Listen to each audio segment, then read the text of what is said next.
Welcome back, guys and gals, to another movie review with yours truly, Corey. And today is a special movie review. Hence, it is my birthday today. So, happy birthday to me! Yay!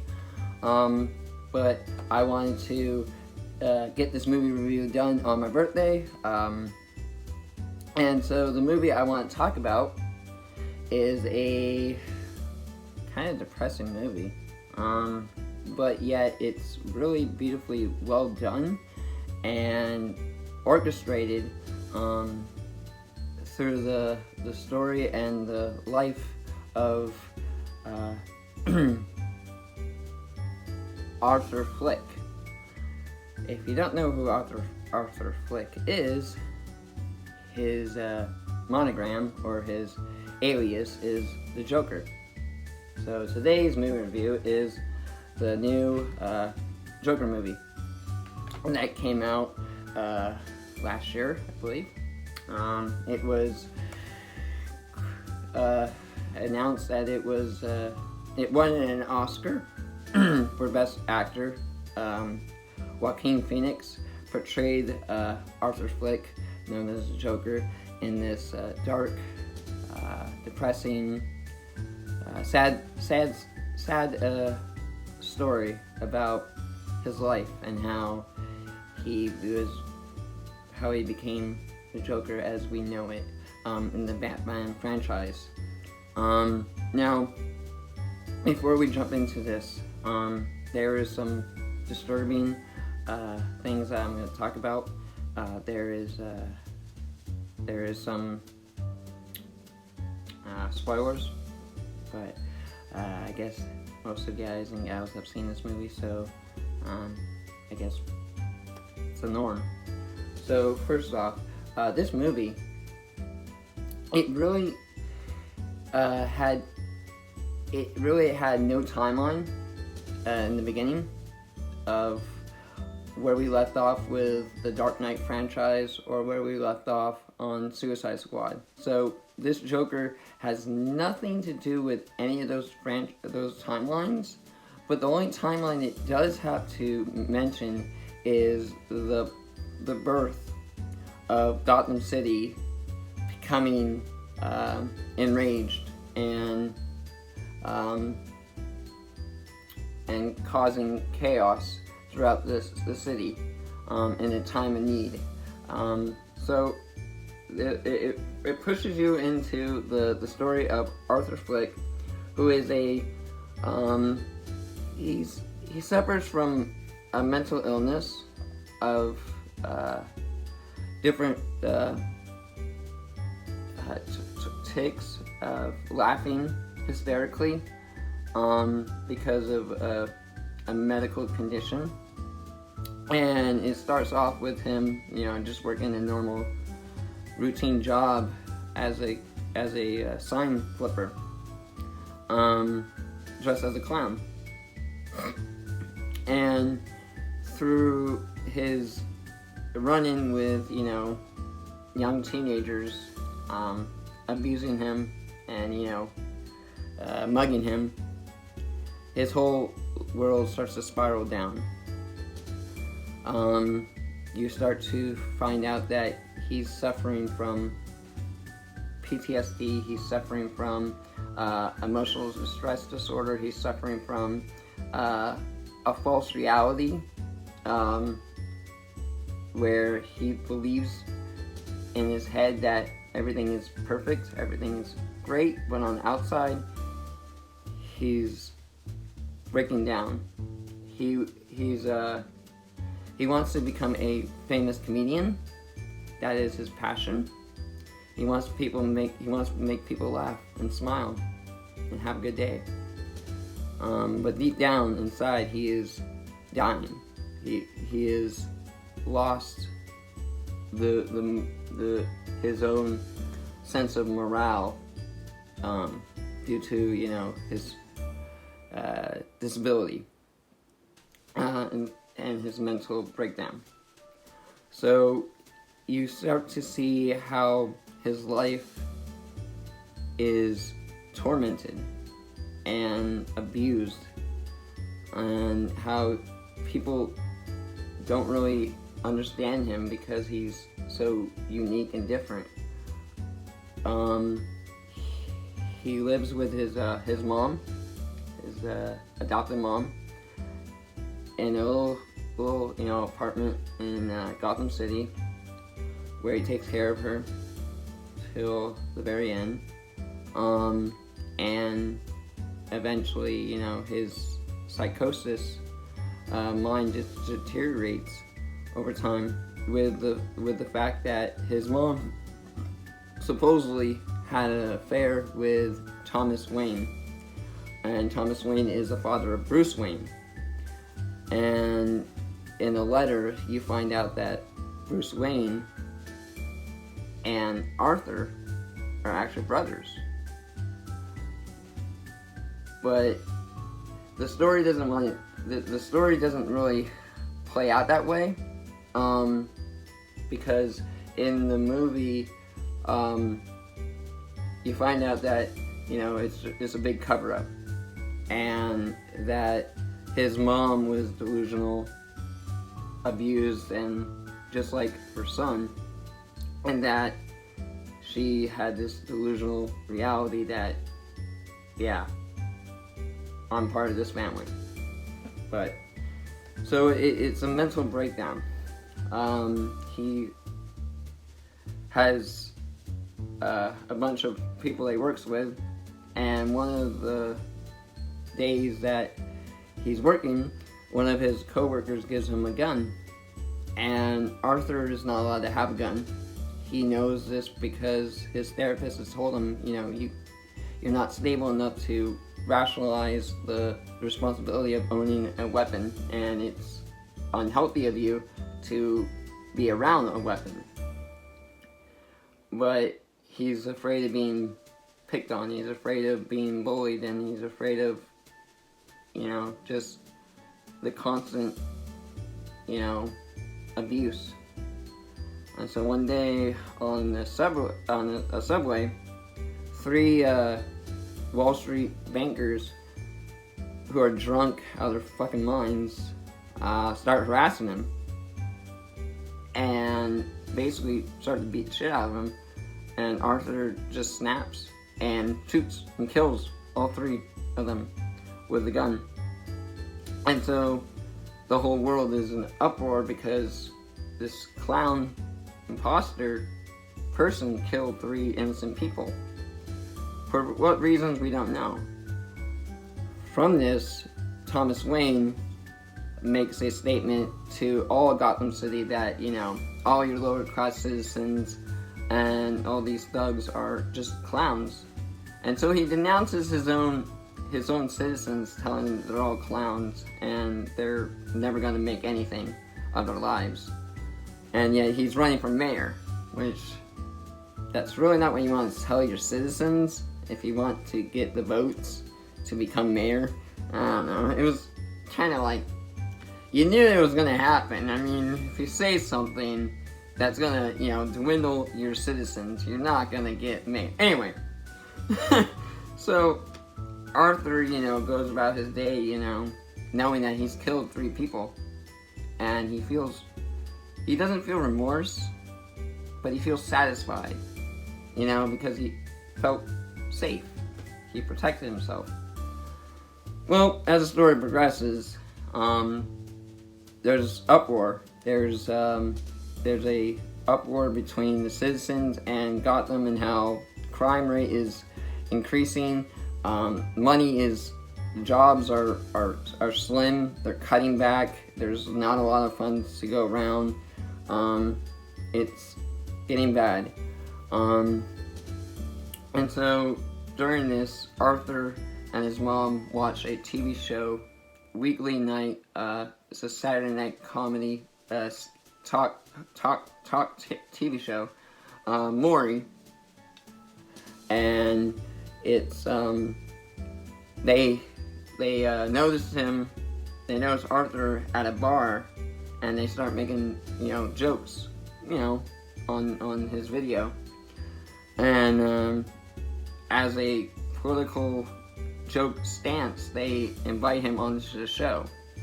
now Arthur is so excited because that was his role model. He looked up to him because he wanted to be a comedian, and he actually has the opportunity to do his jokes live on TV and talk to, you know, one of his role models. Well, during that time, that week, Arthur is conflicted with finding out the truth about his mom and finding out the truth about himself and how, you know, everyone's not giving two shits about him. Eventually he stops taking his pills and he snaps and he kills his mom.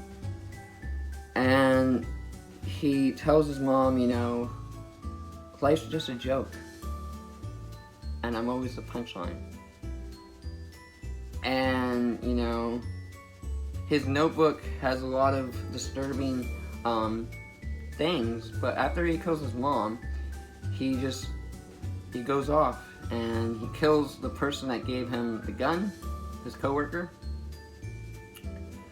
And the police finally are able to catch up to him, and it's a never-ending spree of, you know, cat and mouse. And during this whole hype, you know, paranoia and outrage of the citizens, Arthur encourages a riot to happen in a subway, killing two detectives on a subway train. The mob basically kills the riot kills these two detective officers, which causes a huge riot throughout the city. And so Arthur eventually gets on the show, and, you know, he's like, "You came here just to make a joke out of me. You know, I'm already a joke. I know I'm a joke." And he finally confesses his own sins by just looking straight and saying, you know, "I have a joke for you." And he kills his role model live on TV, which causes a lot of panic and fear, but also causes a lot of excitement to fuel the riots that are now taking over Gotham City. Gotham City is now on fire. The whole city is up in uproar. Police are out of hand because the citizens are rioting. The citizens are upward, and they're using the fuel and the encouragement of the Joker, the clown, to embrace, you know, civil upright. It's not really the right way to handle it, but Arthur was eventually, you know, caught by the cops, and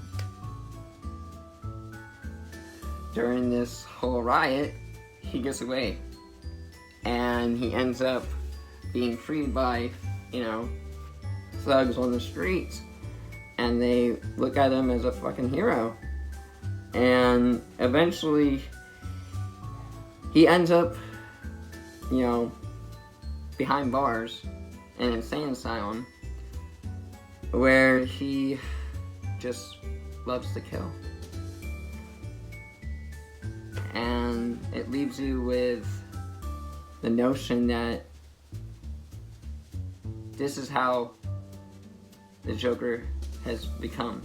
You know, this is where, you know, you see during the whole timeline, the whole how Bruce Wayne's parents were murdered in the alley. It shows you that. It shows you the abuse. It shows you the lack of respect and the depressed mindset of Arthur. So overall, I know I just summarized this movie as fast as I can, kind of out of order. Sorry, but it's really really good to see. But what I would like to talk about is the whole origin. Now, if you were to watch this and say, hey, if there were brothers, wouldn't that make Arthur 60 years old in The Dark Knight? Well, here's the thing. The Dark Knight has nothing really to do with this timeline, but it would play out in certain comics of Batman, how Arthur was actually related to Bruce Wayne in one of the comics, but in the movie, the way the timeline is going, it just shows you that it was a matchstick to start a fire that burned and caused more explosive decay and eruption inside Arthur's mind, which would cause him to create a false reality. Now, this Joker, I want to say that it was really well acted. Joaquin Phoenix portrayed a character that is very, very dark. It's very sad to watch a man deteriorate, just mentally and physically. It's really depressing movie. It's very dark, but yet somehow it's worth watching, because if you didn't know anything about the Joker, you wouldn't know anything about Batman. So yeah, it's a different type of movie. Now, I don't recommend people to watch this movie if you guys are having mental issues. It could trigger some people, because it's sad that people have these issues, and if they're not treated or looked after, they sadly do harm to themselves and others, and I don't think anyone deserves that. So, but Joaquin Phoenix, he lost a lot of weight in this movie. Sickly. Just like Christian Bale when he did for, I think one of his movies when he was on heroin or speed. I think it was a mechanic. Anyway. But his acting, you can tell in his facial expressions of who's Arthur and who's the Joker. There's a split personality disorder of where you can tell he's rational and now he's just sadistic. His facial expressions are what makes this movie so great. The way he talks, you can tell who's talking. You can tell that's Arthur, and you can tell the Joker, his inner self. You can tell which side of the coin or which side of the card he's playing. Just the way his eyes and his mouth moves and he talks. That's something to look into as a movie critic, and a movie buff like me. And this is why he won an Oscar, because he portrayed, his acting was so spot on that he made you see two sides of a character, which most actors can portray, but to win an Oscar, that was a big accomplishment for him. And for a dark movie like this, especially a comic inspired movie, it's rare that someone will win an Oscar on this, and it's worth the achievement. So I'm really impressed. But what I really want to say in this movie is the similarities of trying to compare all the Jokers throughout the Batman franchise. I mean, this one you really can't compare. I mean, if you look at Jack Nicholson's character, everything was a joke, yes, but he was in his prime. He knew how to make people laugh, but yet use a dark humor about it. in, the Christian Bale, Heath Ledger Joker, it wasn't he was trying to make people joke anymore. He was strategically smart about what he did. He had plans. He thought about it. He was strategically a mastermind at manipulating people and getting them to do things, which was seen as, one of the greatest portrayals of the Joker, because throughout the comics, Heath Ledger brought that out. But as for this Joker, Joaquin Phoenix didn't show you as strategically, mastermind manipulating, people, but yet it showed a man who was a joke. He was tormented, he was abused, he was broken down to the point that there was no escape. His whole life was fake. His reality of what, he needed help, but people never gave him help. People gave him shit because he had a tick. He laughed hysterically because of, being mentally abused and physically abused in the skull. He has this tick that makes him just sadistic, and makes him vulnerable, because a lot of people don't know how to interact with someone that has disabilities, and that's what this Joker shows you. It's sad. It's a sad portrayal of a man's life. As for the other Jokers, it shows the villainous side of being a mobster, or being a villain and causing chaos, causing mayhem and panic and killing and whatnot. It shows this Joker really shows you a different side, origin, which is basically what it is. It's the origin story of Joker, and eventually, hopefully, I know that there's rumors that there's going to be a sequel based on this timeline, which I'm really excited to see and to talk about, because if they do, it would lead up the timeline where Joker has been in Arkham Asylum for so long. He's done some killings. He's grown. He's matured.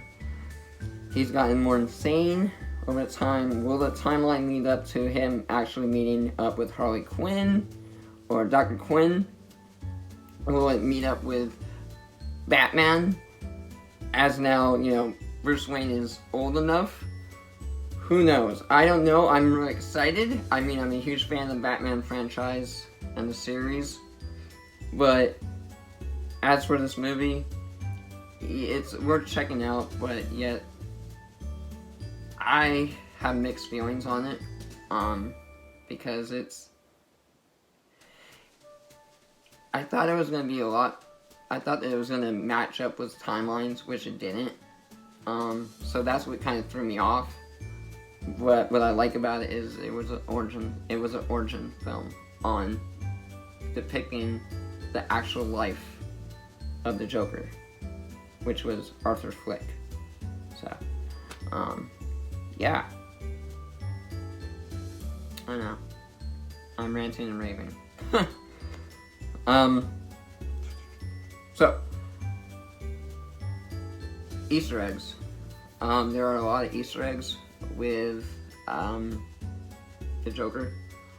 First one is the mask, the clown mask. The same clown mask is seen in the Dark Knight trilogy.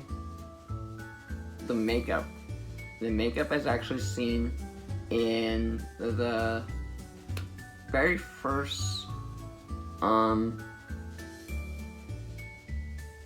think it was Jack Nicholson's Joker.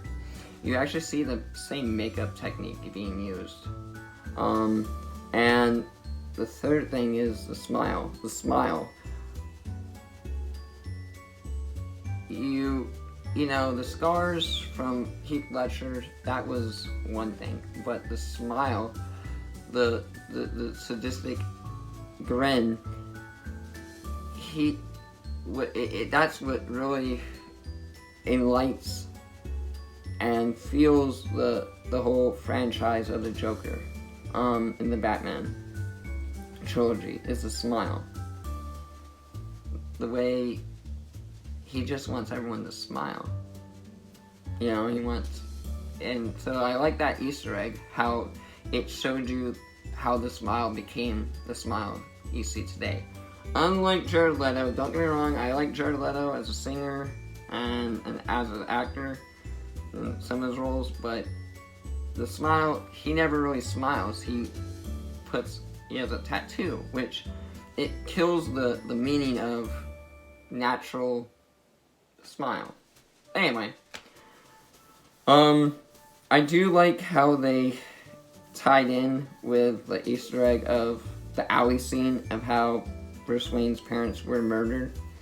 Now a lot of people in the comics, and a lot of people will say that, you know, the Joker killed Bruce Wayne's parents, but actually it wasn't like that.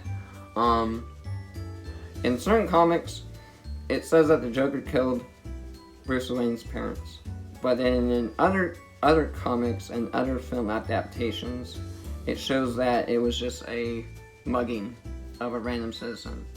In this Joker movie, it was a random citizen.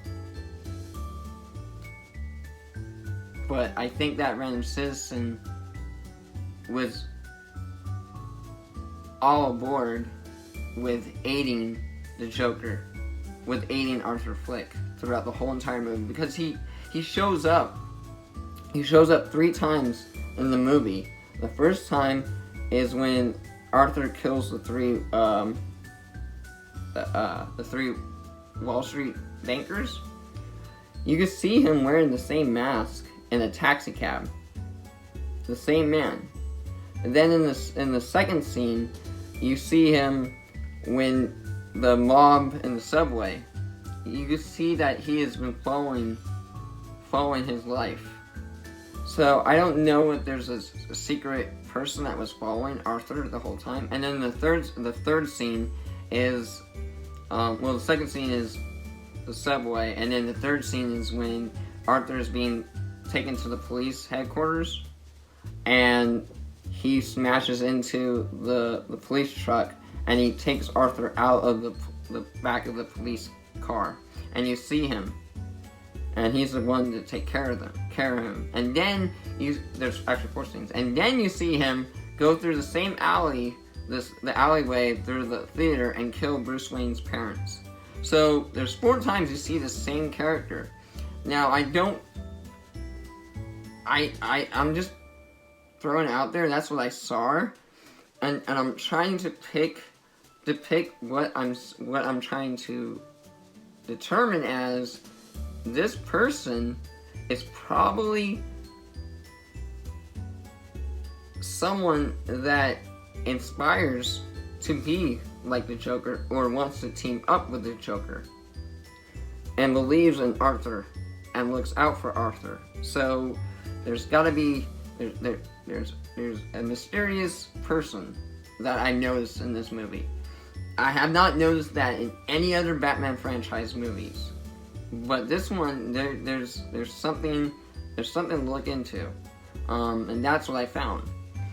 So I don't know about all you guys and gals out there, but if you watch it and you see what I'm talking about, you might start to do your own investigation on the whole origin. Anyway, I thought that was kind of fascinating. The music in this movie is really, what's the word? Poetic. It's very poetic. It's dark, ominous, but very poetic. It's not like ominous like the Inception music, but it's more of happy, dark, happy, but yet morbid to a degree. So there's a lot of violins, there's a lot of piano, there's a lot of classical music about there's a lot of classical tones in this movie. Same as the setting. It's not dark. It's not gritty like other Batman movies. It's colorful. Not too colorful like way out there, but it's colorful in the way that it shows greens, it shows reds, it shows basically shows purples, yellows, you know, bright colors, happy colors, which as the movie progresses, those colors start to turn and dull and get darker. So you can tell from the beginning of the movie it's all bright colors, and it just starts to progress and deteriorate into dark, sad colors. So you can tell how Arthur's life is going and then goes down. So I like how they did that with the colors in the setting, in the scenes. But it's about, I believe, an hour and 55-minute long movie. It's pretty long, but not as long as, you know, most of our DC or Marvel movies coming out lately. But for it's a good length film. Now I don't know if there was a extra bonus scene at the very end of this movie, due to the fact that I had to return it like today. I gotta return it today, so I don't know. I might have to rewatch it, because I actually bought it on my own playlist.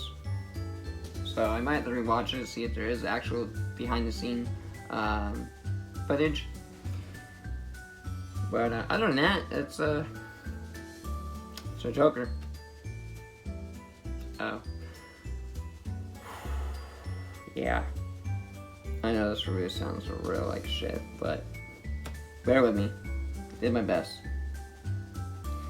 But anyway, thank you for watching. Thank you for stopping in and enjoying another movie review with me, Corey, on my birthday. Thanks. And to everyone out there, I hope everyone has a wonderful day, and just smile. Alright. Well, this guy gotta go. His life's a joke, so I gotta go. Bye!